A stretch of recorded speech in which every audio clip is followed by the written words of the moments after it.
الحمد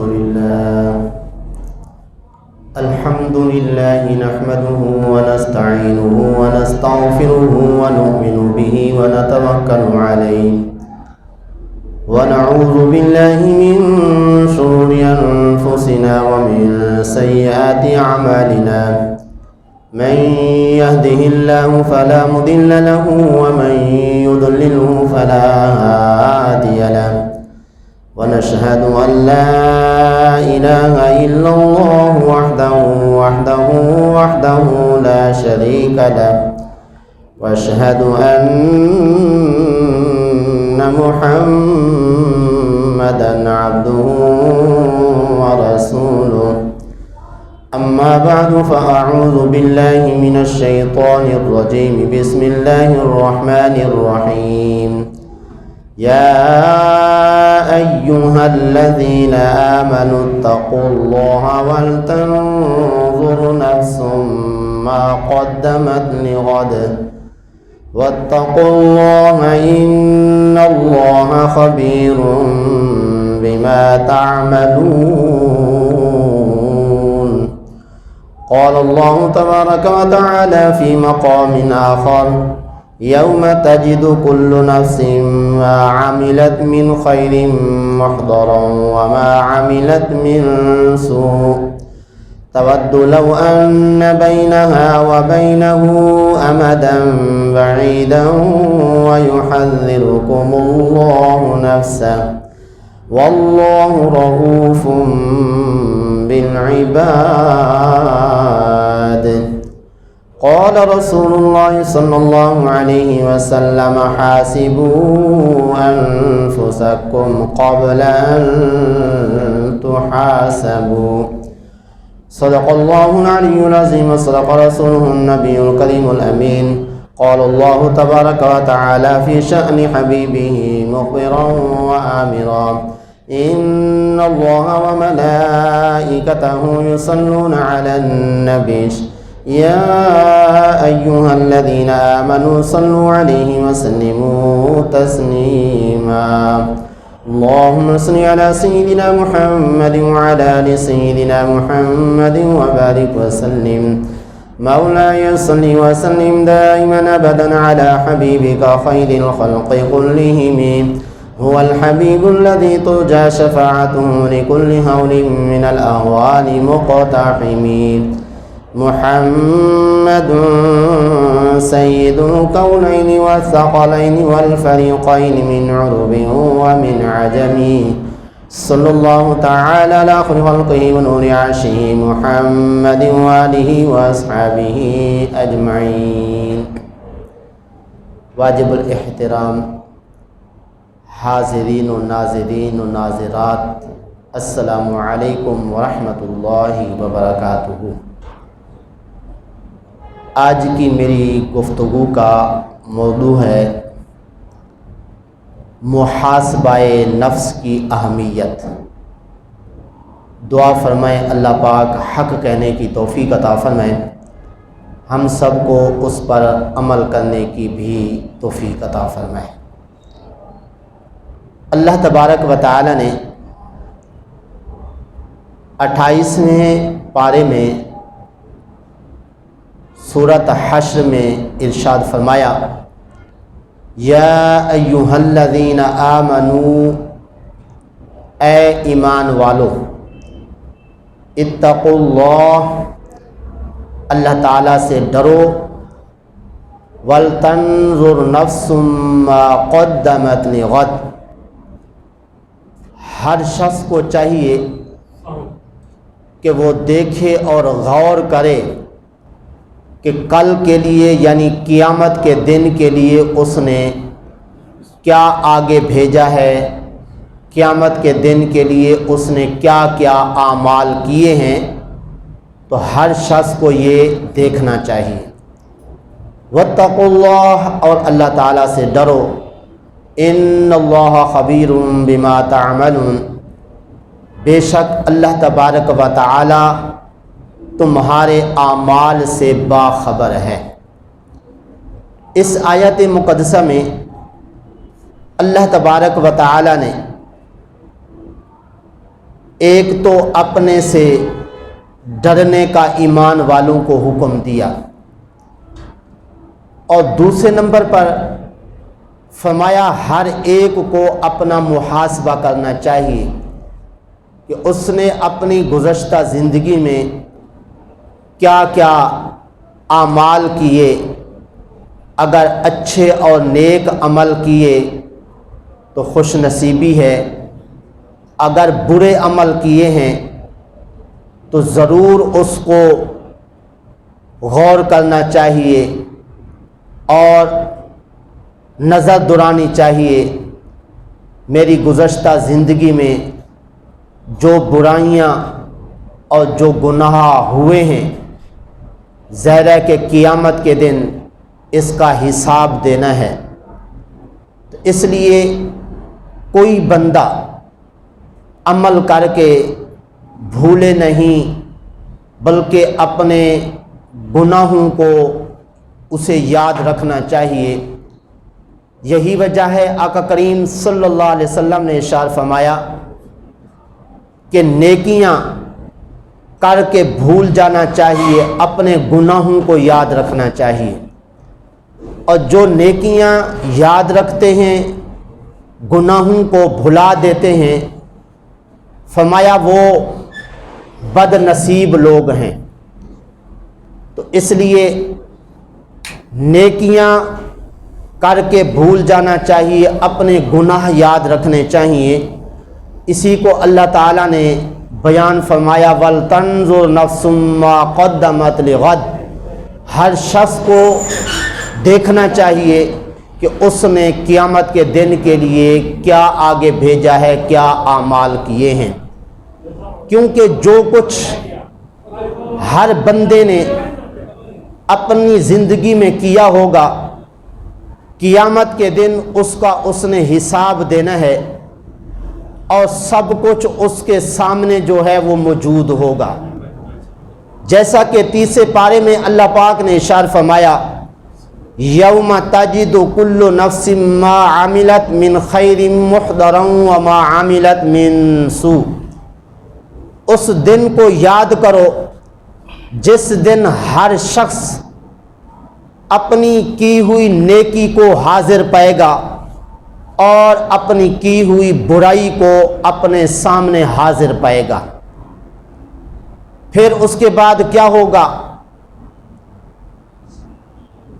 تود لو ان بینہا و بینہ امدا بعیدا، جو گناہ گار ہوگا جس نے برائیاں کر رکھی ہوں گی، وہ قیامت کے دن جب اپنے سامنے برائیوں کو پائے گا کہے گا کہ کاش کہ میرے اور اس دن کے درمیان کافی فاصلہ ہوتا، یعنی یہ برائیاں مجھے دیکھنے کو نہ ملتی۔ وَيُحَذِّرُكُمُ اللَّهُ نَفْسًا، اللہ تعالیٰ اپنے عذاب سے ڈراتا ہے۔ وَاللَّهُ رَءُوفٌ بِالْعِبَادِ، اور اللہ تعالیٰ بندوں پر مہربان ہے۔ کیسے مہربان ہے کہ جو بندہ گناہ کرتا ہے فوری طور پہ اس کو سزا نہیں دیتا ہے، اس کو ڈھیل دے دیتا ہے کہ وہ اپنے کرتوتوں کو دیکھ کر توبہ کر لے، استغفار کر لے۔ تو اس لیے یہ اللہ تعالیٰ کی خاص کرم نوازی ہے کہ فوری طور پہ اپنے بندے کو عذاب میں مبتلا اس کے گناہ کی وجہ سے نہیں کرتا ہے۔ تو اس آیت سے معلوم ہوا کہ جو کچھ دنیا میں بندہ کر رہا ہے قیامت کے دن وہ سب کچھ خود دیکھے گا۔ نیکیاں کی ہوں گی تو نیکیاں بھی اس کے سامنے ہوں گی، برائیاں کی ہوں گی تو وہ برائیاں بھی اس کے سامنے ہوں گی۔ اسی لیے 15ویں پارے کے اندر اللہ تعالیٰ نے ارشاد فرمایا وَكُلَّ إِنسَانٍ أَلْزَمْنَاهُ طَائِرَهُ فِي عُنُقِهِ وَنُخْرِجُ لَهُ يَوْمَ الْقِيَامَةِ كِتَابًا يَلْقَاهُ مَنشُورًا، کہ فرمایا ہر انسان کے گلے کے اندر ہم نے اس کا مقسوم لٹکا دیا ہے، اور اس کے لیے ہم قیامت کے دن کتابچہ ظاہر کر دیں گے۔ وہ کتابچہ جو ہے اس کے سامنے کھلا ہوا ہوگا، پھر کرے گا کیا؟ فرمایا اقرأ کتابک کفی بنفسک اليوم علیک حسیبا۔ اللہ اس کتابچے کو جب اس کے سامنے کھول کے رکھ دے گا، فرمائے گا اب تو پڑھ اپنے اس کتابچے کو، اس اپنے نامہ اعمال کو، اور اپنے آپ کا خود حساب لے لے، اور تو کسی اور کو ملامت نہیں کرنا ہے، اپنے اعمال خود دیکھ لے اور اس پر اپنا خود حساب کر لے۔ اور روایت کے اندر ہے کہ جب اللہ فرمائے گا کہ تو نے میرے بندے یہ گناہ کیے، حالانکہ کئی گناہ اس کے سامنے ہوں گے، لیکن کہے گا میں نے تو یہ کیے ہی نہیں ہیں۔ اللہ فرمائے گا تو نے کیے ہیں، ادھر ادھر دیکھے گا کوئی نظر نہیں آئے گا، کہے گا میں نے یہ گناہ نہیں کیے ہیں۔ اللہ تبارک و تعالی پھر اس کے اعضاء کو حکم دے گا، زبان کو حکم دے گا تو بول۔ زبان بولے گی میرے سے اس نے جھوٹ بولا تھا، میرے سے غیبت کی تھی، اور میرے سے اس نے تیرے بندوں کو جھوٹ بول کے دھوکہ دیا تھا، طرح طرح کی باتیں اس نے کی تھیں۔ اسی طرح پھر پاؤں کو اللہ حکم دے گا تم بولو۔ پاؤں بولیں گے ہم سے چل کر یہ چوریاں کرتا رہا، ڈکیتیاں کرتا رہا، لوگوں کو طرح طرح کی تکلیفیں پہنچاتا رہا۔ اسی طرح کانوں کو حکم ہوگا تم بولو۔ کان بولیں گے ہم سے اس نے غیبت سنی تھی، جھوٹ سنا تھا، اور جو کانوں سے گناہ کے کام اور گناہ کی باتیں سنی ہوں گی یہ کان جو ہے وہ سب کچھ بتا دیں گے۔ اسی طرح اللہ فرمائے گا ہاتھوں کو تم بولو۔ ہاتھ بولیں گے ہم سے نامحرم لوگوں کو پکڑا تھا، اور ہم سے چوری کی تھی، ڈکیتی کی تھی، تھپڑ مارے تھے۔ تو اس طرح ہر عضو جب بول پڑے گا پھر وہ بندہ مانے گا ہاں واقعی میں نے یہ گناہ کیے تھے۔ تو اس کے بعد اب کیا ہوگا؟ اسے حکم ہوگا کہ فرشتوں جہنم لے جاؤ۔ جب فرشتے جہنم لے جا رہے ہوں گے تو راستے میں ایک آنکھ کا بال اللہ تعالیٰ کی بارگاہ میں عرض کرے گا اے پروردگار، کیا تیرا یہ وعدہ نہیں ہے کہ جو تیرے خوف سے رویا اور ایک بال بھی اگر بھیگا تو تو اس رونے والے شخص کو جہنم میں نہیں بھیجے گا؟ اللہ فرمائے گا ہاں یہ میرا وعدہ ہے، میں نے یہ فرمایا ہوا ہے۔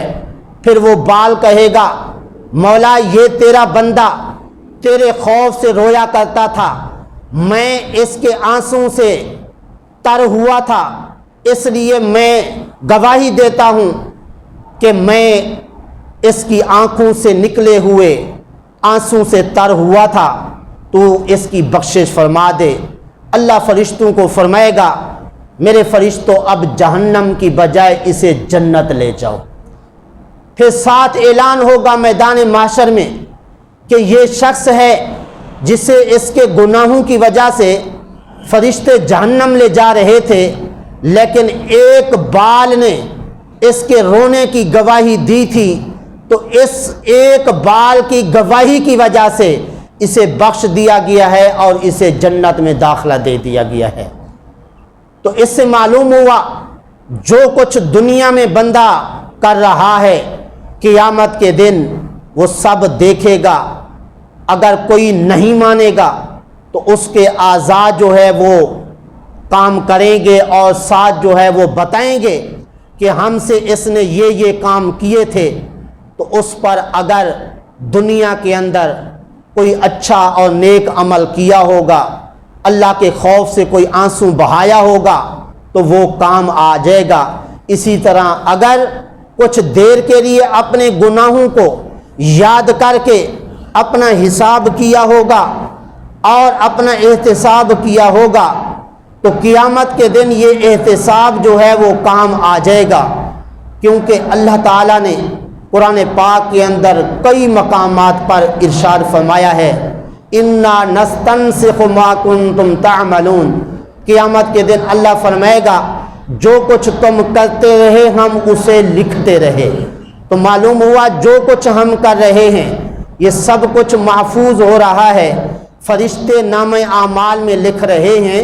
تو اس لیے کبھی بھی کوئی گناہ اس نظریے سے نہیں کرنا چاہیے کہ ہے تو چھوٹا سا، اگر یہ چھوٹا سا گناہ کر لیں گے تو بڑے بڑے نیک عمل بھی تو کیے ہوئے ہیں، تو اس لیے اگر چھوٹا سا عمل گناہ کا کر لیں گے تو کیا ہو جائے گا، ایک چھوٹا سا گناہ جو ہے وہ شامت کا باعث بن سکتا ہے۔ اس لیے اللہ تعالیٰ نے ارشاد فرمایا فَمَن يَعْمَلْ مِثْقَالَ ذَرَّةٍ خَيْرًا يَرَهُ، جو بھی چھوٹی سی نیکی کرو گے اس نیکی کی جزا تمہیں ملے گی۔ وَمَن يَعْمَلْ مِثْقَالَ ذَرَّةٍ شَرًّا يَرَهُ، جو چھوٹی سی تم برائی کرو گے اس برائی کی جزا اور سزا تم کو ملے گی۔ تو اس لیے کوئی برا عمل حقیر سمجھ کے نہیں کرنا چاہیے، اللہ تعالیٰ سے ڈرتے رہنا چاہیے، یہ سمجھ کر عمل کرنا چاہیے کہ قیامت کے دن میرے سارے اعمال میرے سامنے آ جائیں گے اور اس طرح میرے برے اعمال کی مجھے سزا دی جائے گی۔ اس لیے اللہ پاک نے 29ویں پارے کی سورت قلم کے اندر ارشاد فرمایا، سورت قیامہ کے اندر کہ یُنَبَّأُ الْإِنسَانُ يَوْمَئِذٍ بِمَا قَدَّمَ وَأَخَّرَ، کہ انسان کو جو کچھ اس نے آگے بھیجا اور پیچھے چھوڑا سب کچھ اسے قیامت کے دن بتا دیا جائے گا۔ اس لیے جو نیک عمل کیے تھے، صدقہ جاریہ پیچھے چھوڑا تھا، اس کے بارے میں بھی اسے بتایا جائے گا، تو پیچھے دنیا میں فلاں فلاں نیک عمل چھوڑ آیا تھا، نیک اولاد چھوڑ آیا تھا، مسجد مدرسہ بنا کے آیا تھا، کتابیں لوگوں کو پڑھنے کے لیے لے کے دے کے آیا تھا، تو تجھے ان کتابوں کے پڑھے جانے پر مدارس اور مسجدوں کے اندر نماز پڑھے جانے پر، قرآن پاک پڑھے جانے پر، تعلیم دیے جانے پر اتنا کچھ جو ہے وہ تیرے کھاتے میں جو ہے وہ لکھا گیا، اب یہ دیکھ یہ تیری نیکیاں ہیں۔ اسی طرح اگر کوئی برا عمل کر کے پیچھے چھوڑ گیا، کوئی سینما چھوڑ گیا جی، اور کوئی برائی کا اڈا جو ہے وہ بنا کے چھوڑ گیا، تو وہ سب کچھ اللہ فرماتا ہے قیامت کے دن انسان کو بتا دیا جائے گا۔ تو اس لیے کوئی بھی عمل کریں غور کریں کہ یہ میرا عمل اچھا ہے یا برا ہے، اچھا ہے تو اس کو کرو اور جو برا ہے تو اس سے بچ جاؤ۔ اگر بالفرض زندگی میں کوئی برے عمل ہو گئے، فوری طور پہ ان برے اعمال سے توبہ کر لینی چاہیے، اپنے رب تعالیٰ سے معافی مانگ لینی چاہیے، اس لیے کہ ہمارے رب کی رحمت کا دروازہ ہر وقت کھلا ہے، بلکہ ہمارے آقا کریم صلی اللہ علیہ وسلم نے تو اپنی زندگی بے تابی کے اندر ہمارے لیے گزار دی، ہر وقت ہماری ہی فکر رہتی تھی۔ اسی لیے ایک حدیث شریف میں حضرت جبریل علیہ السلام نے آقا کریم صلی اللہ علیہ وسلم کی پاک بارگاہ میں آ کے عرض کی، آقا اللہ فرماتا ہے کہ جو آپ کا امتی مرنے سے 1 سال پہلے توبہ کر لے گا میں اس کی توبہ قبول فرما لوں گا۔ آقا کریم صلی اللہ علیہ وسلم نے فرمایا اے جبریل یہ تو لمبا زمانہ ہے، مرنے سے 1 سال پہلے توبہ کرے تو قبول ہو جائے، جس کو اگر 1 سال پہلے توبہ کرنے کا موقع نہ ملے تو وہ تو مارا گیا، اور اس طرح میری امت تو غفلت میں رہتی ہے۔ اے جبریل یہ لمبا زمانہ ہے، تم جا کے اللہ کی بارگاہ میں عرض کرو یہ وقت تھوڑا کرے۔ پھر جب حضرت جبریل علیہ السلام اللہ کی بارگاہ میں حاضر ہوتے ہیں، عرض کرتے ہیں تیرا محبوب فرماتا ہے کہ مرنے سے 1 سال پہلے تو توبہ قبول فرما لیتا ہے توبہ کرنے والے کی، تو اس طرح یہ لمبا زمانہ ہے۔ اللہ نے فرمایا جبریل جا کے کہو 1 مہینہ مرنے سے پہلے اگر توبہ کر لے گا تو میں قبول کر لوں گا۔ آقا کریم صلی اللہ علیہ وسلم کی پاک بارگاہ میں آ کے عرض کیا، آقا کریم صلی اللہ علیہ وسلم نے فرمایا یہ 1 مہینہ بھی لمبا ہے۔ پھر اللہ تبارک و تعالیٰ نے فرمایا جبریل جا کے میرے محبوب سے کہو جو مرنے سے 1 گھڑی پہلے توبہ کر لے گا میں قبول کر لوں گا۔ آقا کریم صلی اللہ علیہ وسلم نے فرمایا یہ بھی لمبا زمانہ ہے۔ پھر آقا کریم صلی اللہ علیہ وسلم کی بارگاہ میں اللہ کی طرف سے جبریل علیہ السلام یہ پیغام لے کے آئے۔ عرض کی آقا اللہ فرماتا ہے آپ کا جو امتی نزع کی حالت میں ہوگا، موت اس کے پاس آ چکی ہوگی، اس کی زبان حرکت نہیں کر رہی ہوگی، لیکن وہ دل کے اندر نادم اور شرمندہ ہوگا، تو میں اس کی توبہ قبول فرما لوں گا۔ سبحان اللہ۔ دیکھیے یہ ہمارے آقا کریم صلی اللہ علیہ وسلم کی غمخواری اور ہمارے بارے میں آپ کی یہ پریشانی کہ ہر وقت آپ کو امت کا غم ہے، اسی لیے بار بار اللہ تعالیٰ کی بارگاہ میں عرض کر کے یہ کرم بخشی فرمائی کہ اب جو ہے جی مرتے وقت حلق تک روح آ چکی ہوگی، زبان حرکت نہیں کر سکتی ہوگی، لیکن دل کے اندر اگر نادم شرمندہ ہوگا تو اللہ تعالیٰ توبہ قبول فرما لے گا، بخش دے گا۔ تو بہرحال ہمیں جو ہے ویسے تو ہر وقت توبہ کرتے رہنا چاہیے کہ آقا کریم صلی اللہ علیہ وسلم نے فرمایا مرنے سے پہلے تم توبہ کرو۔ تو عرض کی گئی آقا مرنے کا تو پتہ بھی نہیں ہے کب موت آ جائے، فرمایا پھر ہر وقت تم جو ہے وہ توبہ کرو۔ تو اس لیے ہم بھی اپنے گزشتہ گناہوں کو دیکھ کر اپنے ان گناہوں پر روئیں اور اللہ تعالیٰ کی بارگاہ میں اپنے ان گناہوں کی توبہ کریں، بخشش مانگیں، اس لیے کہ ایسے لوگ جن کے لیے اللہ نے جنت کا وعدہ کر رکھا ہے ان کی حالت کو دیکھو تو ہمیں اس وقت پتہ چلے گا کہ ہمیں کیا کرنا چاہیے۔ حضرت ابو بکر صدیق رضی اللہ تعالی عنہ جن کے اندر 360 خوبیاں ایسی پائی جاتی تھیں کہ جو ساری کی ساری جنت میں لے جانے والی تھیں، آقا کریم صلی اللہ علیہ وسلم نے فرمایا 360 میں سے ایک خوبی بھی اگر کسی کے اندر ہو تو وہ جنت میں چلا جائے گا۔ حضرت ابو بکر رضی اللہ تعالیٰ عنہ کے اندر تو 360 کی 60 تھیں، لیکن اس کے باوجود آپ کی کیفیت کیا ہوتی تھی؟ حضرت ابو بکر رضی اللہ تعالیٰ عنہ کبھی کبھار باغ میں تشریف لے جاتے، کسی پرندے کو جب دیکھتے کہ ایک درخت کے اوپر بیٹھتا ہے پھر اٹھ کے دوسرے درخت پہ چلا جاتا ہے، کہتے کہ اے پرندے تو کتنا بڑا خوش نصیب ہے کہ تو ایک درخت کے نیچے بیٹھتا ہے پھر دوسرے درخت پہ چلا جاتا ہے، پھل کھاتا ہے، اس طرح تو بغیر حساب کے اپنی منزل مقصود تک پہنچے گا۔ کاش کہ میں بھی تیری طرح ہوتا کہ مجھے بھی بغیر حساب کے جو ہے وہ جنت میں داخلہ دے دیا جاتا۔ تو اس طرح کبھی فرماتے کاش کہ میں درخت ہوتا جسے کاٹ لیا جاتا اور اسے کھا لیا جاتا، اور کبھی فرماتے میں مومن صالح کے پہلوں کا ایک بال ہوتا۔ تو ذرا غور فرمائیے کہ جن کے اندر ساری کی ساری خوبیاں جنت میں لے کر جانے والی ہوں، اور پھر اللہ نے وعدہ بھی فرمایا ہے آقا کریم صلی اللہ علیہ وسلم کے ہر صحابی کے لیے کہ محبوب آپ کا ہر صحابی جنت میں جائے گا۔ تو اس طرح جن کے لیے جنت کا وعدہ ہو چکا ان کی اتنی بڑی فکر اور اتنی بڑی پریشانی، کبھی کہتے ہیں کہ درخت ہوتے، کبھی کہتے پرندے میں تیری طرح ہوتا میرے سے کوئی حساب کتاب نہ ہوتا۔ اسی طرح حضرت عمر فاروق رضی اللہ تعالی عنہ جن کی زبان پر حق جاری ہوتا تو آپ کے بارے میں آتا ہے کہ آپ کو کتنی فکر تھی آخرت کی۔ حضرت عمر فاروق رضی اللہ تعالی عنہ جی اپنا احتساب کس طرح کرتے، اپنا محاسبہ کس طرح کرتے؟ ایک رجسٹر رکھا ہوا تھا، اس رجسٹر میں پورا ہفتہ جو ہے وہ اپنے اعمال لکھتے رہتے تھے۔ جب جمعے کا دن ہوتا وہ رجسٹر اٹھاتے، اس کے اندر دیکھ بھال کرتے کون سا ایسا کام ہوا جو اللہ تعالیٰ کی رضا کے بغیر تھا، اللہ کی رضا اس میں مقصود نہیں تھی۔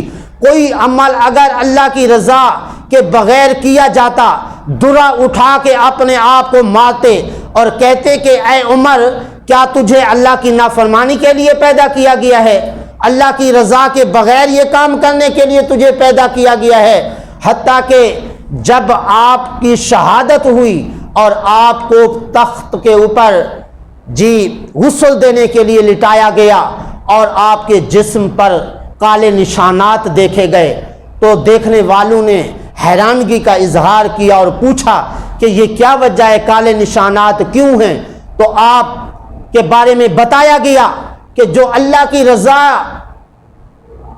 مقصود نہیں ہوتی تھی اور اس طرح جو ہے اللہ کی رضا کے بغیر کوئی عمل ہوتا تو یہ اپنے آپ کو دورے مارتے تھے، یہ وہی نشانات ہیں۔ اور پھر آپ اپنے خلافت کے دور میں تو باقاعدہ سوتے بھی نہیں تھے، بیٹھے بیٹھے اونگ لے لیتے تھے۔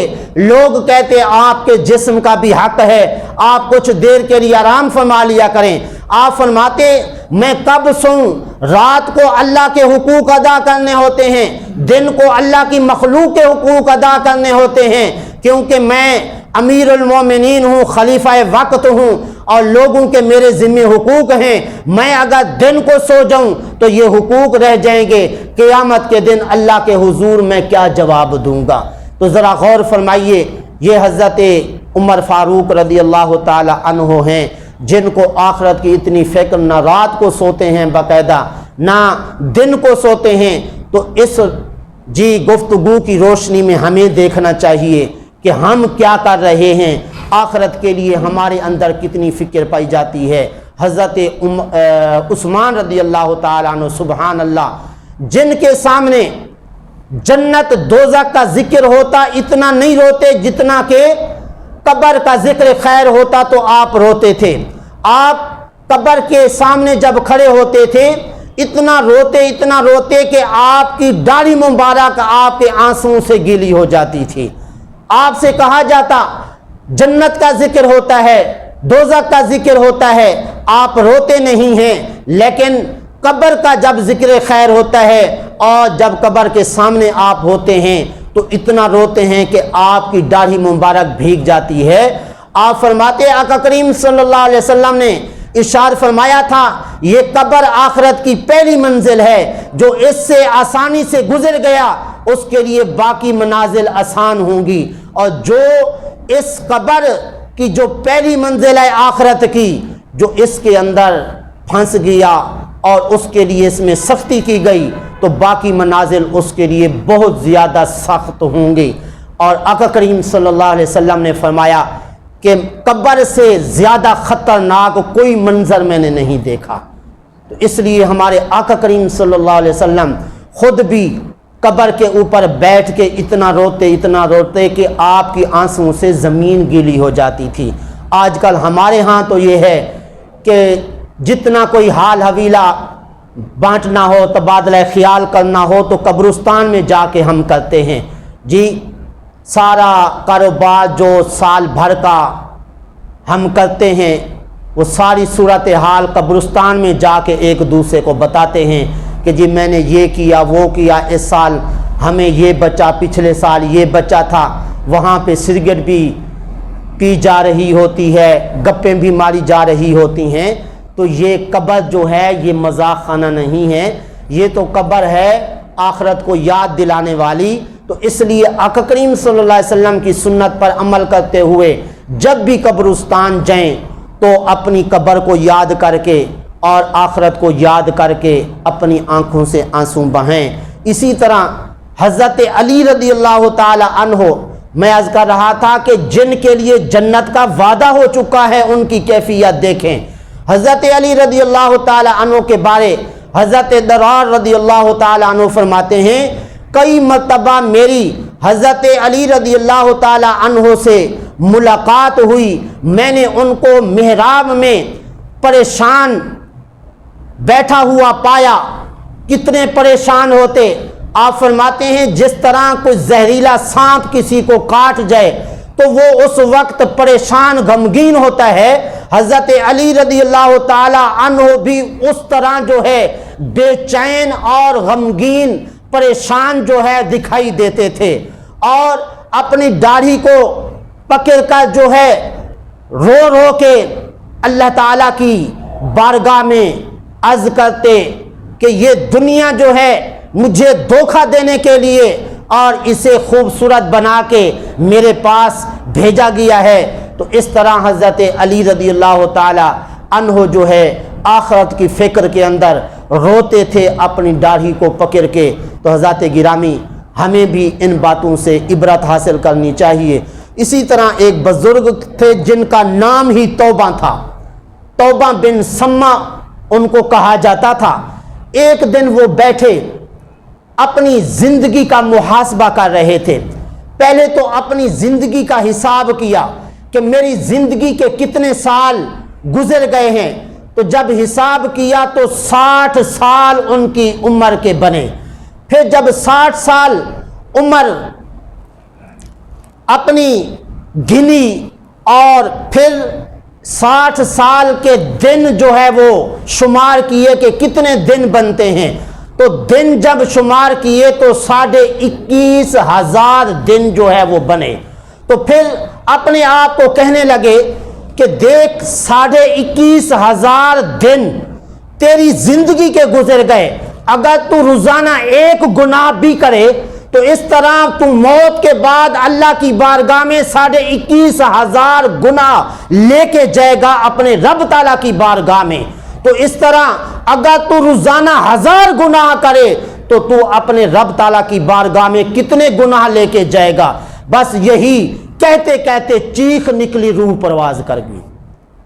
تو ذرا غور فرمائیے، اللہ تعالیٰ نے جو ارشاد فرمایا ہے وَلْتَنْظُرْ نَفْسٌ مَّا قَدَّمَتْ لِغَدٍ، کہ ہر شخص کو دیکھنا چاہیے کہ اس نے قیامت کے دن کے لیے کیا کیا ہے، کون سے اعمال کیے ہیں جو اس کی بخشش کے سبب ہوں اور جنت میں اس کے وہ اعمال اس کو لے جانے والے ہوں، تو اس کو دیکھ لینا چاہیے۔ تو لہٰذا آج ہی سے ہمیں اپنے اعمال کا محاسبہ کرنا ہوگا۔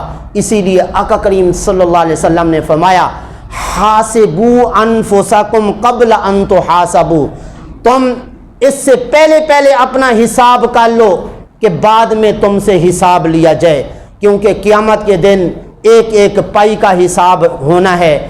زندگی کہاں گزاری، جوانی کہاں گزاری، مال کہاں سے کمایا، کہاں خرچ کیا، علم کے مطابق عمل کیا، اگر کہا علم نہیں پڑھا تھا تو سوال ہوگا علم کیوں نہیں پڑھا۔ تو اس لیے ان ساری باتوں کا جواب جو ہے وہ ہمیں ڈھونڈنا ہوگا، اور اس طرح اپنا حساب جو ہے احتساب کرتے رہنا چاہیے۔ اور اسی طرح ایک آخر میں حضرت منصور بن عمار رضی اللہ تعالی عنہ فرماتے ہیں کوفہ کے اندر ایک عبادت گزار شخص کو میں نے دیکھا کہ جو روئی جا رہا تھا اور اس طرح اپنا حساب کر رہا تھا، اپنا احتساب کر رہا تھا۔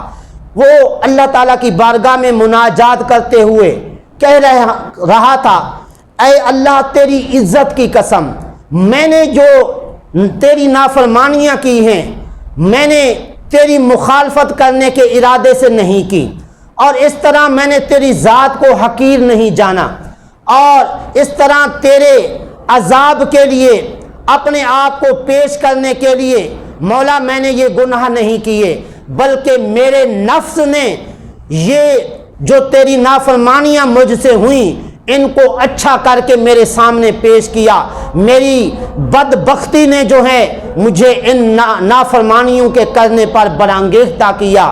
تو اے اللہ اب قیامت کے دن میں کیسے تجھے حساب دوں گا اپنے اعمال کا، اور جو میری طرف سے نافرمانیاں ہو گئیں، اور تو قیامت کے دن جو ہے ان نافرمانیوں کو کیسے جو ہے وہ درگزر فرمائے گا۔ اور کہنے لگا کہ کیا ایسا وقت نہیں آیا کہ میں اپنے رب سے حیا کروں اور شرم کروں۔ تو حضرات گرامی، آج کے درس سے ہمیں یہ سبق ملا کہ اپنی گزشتہ زندگی کے اعمال کو پیش نظر رکھ کے ہمیں اپنا احتساب کرنا چاہیے۔ آج اگر ہم اپنا محاسبہ کر لیں گے تو بہت زیادہ فائدہ ہوگا۔ آقا کریم صلی اللہ علیہ وسلم نے فرمایا ایک گھڑی اگر بندے نے آخرت کے بارے میں فکر کر لی تو اسے 60 سالہ عبادت سے زیادہ ثواب ملے گا۔ 60 سالہ عبادت سے زیادہ ثواب ملے گا اگر ایک گھڑی بیٹھ کے سوچ لیا کہ میں نے اپنی گزشتہ زندگی میں کیا کیا کیا۔ لیکن قیامت کے دن اگر کوئی سوچے گا اور پچھتائے گا تو وہ پچھتاوا کام نہیں آئے گا۔ انا لہ الذکر، اللہ فرمائے گا اب تو تمہارے پچھتاوے کا کوئی فائدہ نہیں ہے۔ تو اس لیے آج پچھتا لیں اور اس طرح اپنی گزشتہ زندگی کے اعمال دیکھ کے اپنے گناہوں کی اللہ تعالیٰ کی بارگاہ سے معافی مانگ لیں۔ دعا ہے اللہ تعالیٰ کی پاک بارگاہ میں جو کچھ کہا صحیح عمل کی توفیق عطا۔